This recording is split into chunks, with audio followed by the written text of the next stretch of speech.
Everything just fell perfectly into place for the Los Angeles Lakers as we have a brand new report revealing some very interesting information surrounding Rob Pelinka and his plans going forward. We're going to break that down and discuss some interesting updates surrounding the Lakers and one particular player, but we also have some other pretty big updates to go over on this episode, folks. Before we get into it all, if you're part of the percentage who aren't subscribed to the channel, this is the place to be for daily Lakers content. So make sure to hit the subscribe button. Thank you guys again for continued support over here. As we're on the road to 25,000 subscribers, your guys' support's been unbelievable, folks. Some interesting news has dropped. Now, let's just dive right into it. Let's not waste any more time. And I want to start with this report that dropped yesterday by Jake Weinbach. And bear with me here. We're going to dive into a bunch of different things on this episode as well. Stay tuned till the very end because we have some interesting, like a bonus report for you all. But you can see this here from Jake Weinbach.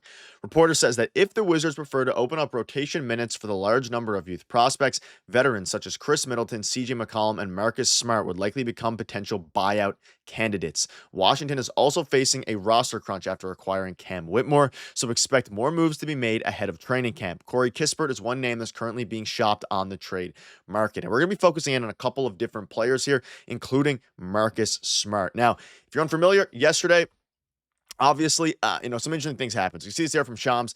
Basically, the a very actually interesting Lakers target, Cam Whitmore, was taken away by the Wizards for 2 second-round picks. You can see this here from Ralph Mason.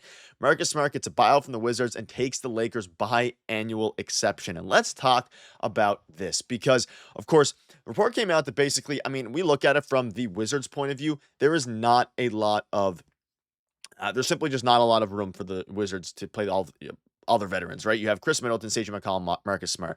Out of those guys, the most likely buyouts are, of course, Middleton and Marcus Smart. And rumors started to pick up surrounding Marcus Smart and the Lakers. Now, we think back to even June, like a couple months ago, the Lakers were favorites to land Marcus Smart via trade, all those different things. I don't think the Lakers should trade for Marcus Smart, but everything lined up perfectly for them to be able to acquire him via the buyout market. And this opens up some very interesting possibilities. I think this is also part of the reason that Rob Pelinka is being so patient this offseason.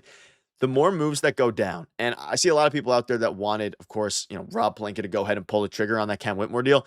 They unfortunately, if you want to go apples for apples here, they did not have the two, picks to give up, right? They didn't have the 2 second-round picks to give up for Cam Whitmore. They could have made something work, but clearly Houston coveted the 2 second-round picks. But what this does open up is an ability to acquire players from the buyout market, and Marcus Smart would fit that. We think back to less than a month ago, the Lakers had the second best odds. They're among favorites to land Marcus Smart. And of course, via trade, it's a lot harder to convince yourself of because he's still a very effective player, very good defender. And quite frankly, I might be higher than him on some, and I'm very curious to see what you guys think about it in the comment section. If you watch some Wizards games, of course, watch your time with the Grizzlies, all these different things.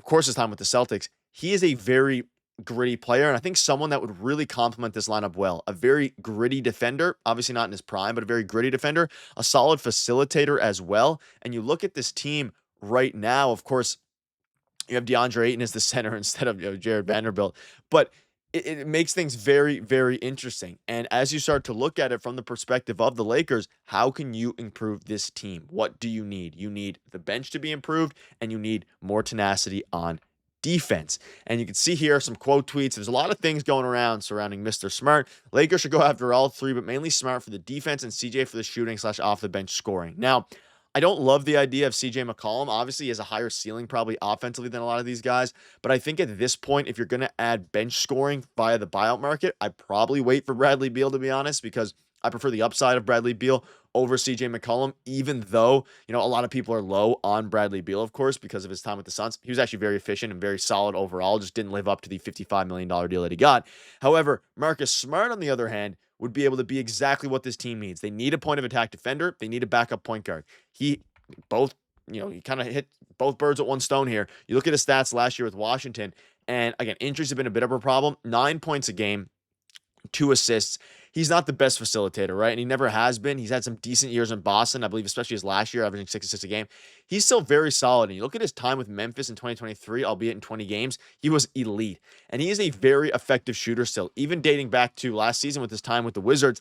Shot 39% from 3 with the Wizards. And of course, that's not the easiest team. We saw a big dip in his free throw percentage. Not the easiest team to be excited to play about. If you put him in a competitive roster alongside Luka Doncic, alongside LeBron James, he can be that guy off of the bench who can play extremely good defense, shoot the ball, facilitate a little bit. And he won Defensive Player of the Year just a few years ago. I really, really like the move here. Now, I know some people, again, this wouldn't be a trade, so it wouldn't be like you're giving up. I saw some rumbling like last month, Rui Hachimura for Marcus Smart. Would never happen. They're going to be waiting for a buyout specifically because of the fact now that with the acquisition of Cam Whitmore, the Wizards have opened themselves up to, I guess, a good problem to have, depending. Like, they're going to have to buy out some guys. And I probably, Marcus Smart's the number one option there. And I really, really love this deal. Like, I absolutely would. I think it just fit well. And as I want to bring up this Reddit thread here for a minute, because I'm curious to see what you guys think about it. Now, you can see this here. I would welcome another great ex-Celtics defensive guard, but he might be more washed than Avery Bradley is right now, which I completely disagree with, especially if you actually watch the games. But it is what it is. You can see the reply here. He's still good, just miscast and hurt. He's not a playmaker or shooter. In fact, in crunch time minutes, you'll have a heart attack when this man shoots a three. He's a defensive specialist and purely that. He can guard whoever, but do not let him shoot in crunch time. He's almost always a brick. It's sickening to watch. So just want to give you guys some perspectives of someone who is I guess, a Wizards fan or someone who watches Marcus Smart a lot. I still think he can shoot the ball like fairly well. Of course, in crunch time, you're playing with the Lakers. Like, you're not going to be maybe a wide open three if they double LeBron, double Luka, double Reaves. Like, they have enough offensive weapons. The Lakers, that is, a ton of offensive weapons to be able to actually, not have to have him shoot in crunch time. You just use him as a point of attack defender and someone who can spot up like a 3-and-D guy. He's still not really a playmaker at this point in his career. He's only 30 years old. And I said he's not in his prime earlier because, again, he was really good back in, when he in his mid-20s. I still think he has been hurt. And of course, he's been kind of thrown around a little bit from Boston to Memphis to Washington. You put him in a stable environment, I think he does really well. And that's something with a lot of these players. They still have the talent. They don't just lose it. It's just they've been put in weird environments that, paired with injury, can really make your value perceivably go down a lot. Like, Marcus Smart was just a couple years removed from getting 2 first-round picks. Celtics traded him to Memphis for 2 first-round picks, and he only played 39 games with them. So it's like he is literally a year removed from being a very valuable 2 first-round pick asset. And now, if you can get him for nothing, literally your biannual exception, and of course, depending on what happens with, DeAnthony Melton. I love DeAnthony Melton. Would I prefer him over Smart? I probably prefer both, but like, if I had to pick one, it makes things like, let me know down below if you had to pick one between Melton and Smart, who would you pick? Both fairly injury prone. Melton missed a lot of time last year, but has more offensive firepower in theory, like a better shooter. But I would argue, definitely Marcus Smart's a better defender. So get both of them. Use and just figure it out. Now, of course, if you get Marcus Smart, the problem is, with your biannual exception, you wouldn't be able, it'd be very difficult to then go ahead and get a guy like DeAnthony Melton. So it'd be one or the other.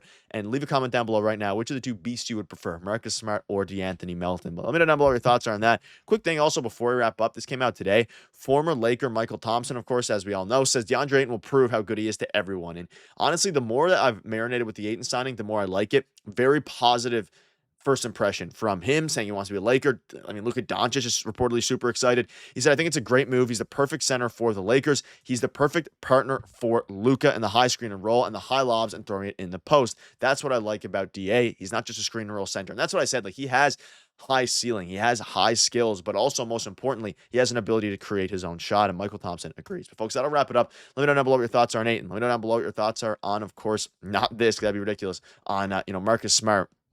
And of course, because it's the buyout market, not the trade market, how you think things would go. You guys are beasts. Thank you guys for watching. Cheers.